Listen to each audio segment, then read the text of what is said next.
Okay, we're going to, with God's help, we're going to wrap it up over here. The Ramban, Nachmanides, makes an unbelievable statement on his commentary in the Torah, on the port in Genesis 32, the beginning, 4th verse. He gives us an unbelievable smack in the face. What brought defeat to the Jewish people in the time of the Second Temple? After the great miraculous victory of the Maccabees, of the Hashmonaim, almost 100 years of Jewish control, Jewish sovereignty over the land of Israel, the temple. Where did it go wrong? Where did we go wrong? Unbelievable line. Listen to this line. He says, according to my opinion, Nachmanides, what led to our fall, we caused ourselves. How do we do it? By making a treaty with the nation of Edom. The nation of Edom. With Rome. We initiated talks, discussions with the Romans, and they were the reasons, in the end of the day, those were the people that destroyed the Second Temple. Amazing. So the Ramban says exactly the same message of the fast of the 10th day of Tevet. We've gone to yeshiva, we've heard the classes, but we're missing the source. The 10th of Tevet is the source. It's understanding the root. The root of our success or the root of our defeat is on the 10th day of Tevet. If we understand the root, then God will give us the victory. And to understand that root, the source, the beginning, the 10th of Tevet, it's the beginning, it's the source, it's the root of everything. The root of everything is understanding that it's not the mighty IDF, it's not the mighty warriors, not in the first temple and not in the second temple. It's God. And because of that, if we keep our minds and understand that it's up to God, and if we do God's will, if we keep in mind what we're supposed to be doing, because we know that victory or defeat is in God's hand, not dependent on the mighty, whatever it's called, then we will change our ways. We will do what we have to do. However, if we concentrate and rely on our own strength, if we rely on our own guardians, so to speak, our own protectors, our new protectors, not God, if we start relying on the nations of the world, we have been defeated. This is the reason why the 10th day of Tevet is so severe. Because we could turn it around. We could change it. And that's why, according to Rabbi David Abudram, if it fell on Shabbat, we would have to fast. Why? Because if you could save the Jewish people, fast on Shabbat. Who cares about eating on Shabbat? If it's saving the Jewish people, then you fast on Shabbat. That's what has to be done.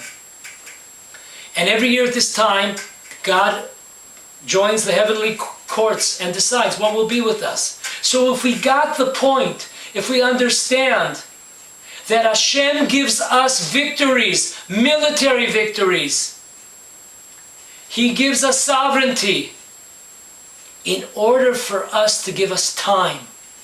Just like He gave in the first temple, during the 10th of Tevet, He gave 3 years of time to get it straight, get our act together here, to understand that the victory is from Hashem. So if it's from Hashem, let's do what Hashem wants us. Let us concentrate on the things, the difficult issues that we have to take upon ourselves and those commandments, and let us sanctify God's name. That's the idea behind the 10th day of Tevet. Now, I don't like politicians, and in my eyes, politicians, they're not straight people. I don't look for them for truth. I don't look at politicians for people of truth.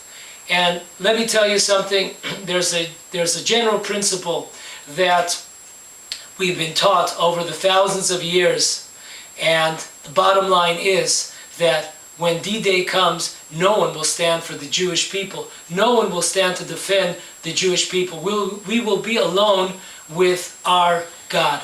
So this whole prostrating ourselves before Trump and before America and this crying and hugging and embracing, we have to understand this will finish.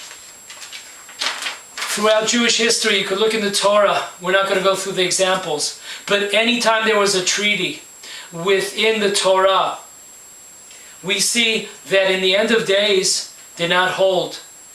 And why is that?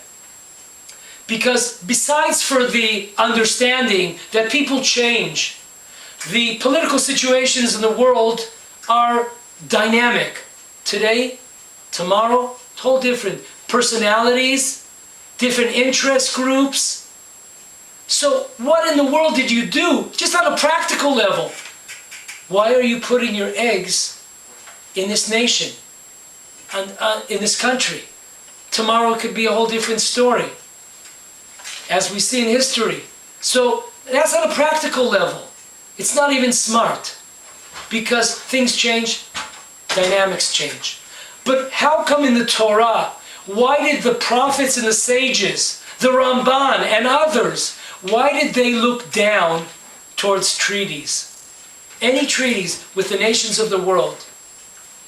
They understood that when you start having connections with the nations of the world, you are affected. Your behavior, your thinking, your spiritual being is being influenced. If we have the Prime Minister of Israel who gets up on TV in front of who knows how many people and wishes people Merry Xmas, we've been influenced. And if we look in the streets and we look what we're building, and if we have a Ferrari show in the parking lot, we have a Ferrari display of cars right next to the Western Wall, we're being influenced. All these connections, there's a dear price tag to all of them. That's why the prophets, that's why the sages were always against these treaties, because they influence us. That's number one. There's a bad influence spiritually that's happening to us. Number two, we take our minds off God and we start depending on the nations of the world. We start depending on our own strength, and we lose the direction that we're supposed to be traveling in. We start only looking in ourselves. The salvation comes from us. If we're high-tech, we'll win. If we're IDF, we'll win. We take our minds off what we're supposed to be, in which is God decides for the victory. If we go according to God's plan, then God will give us victory. May this 10th of Tevet be different. May Hashem inscribe that this year, God willing, we have no doubt, the temple and the Jewish people will be restored to the land of Israel with the coming of the Messiah. Amen.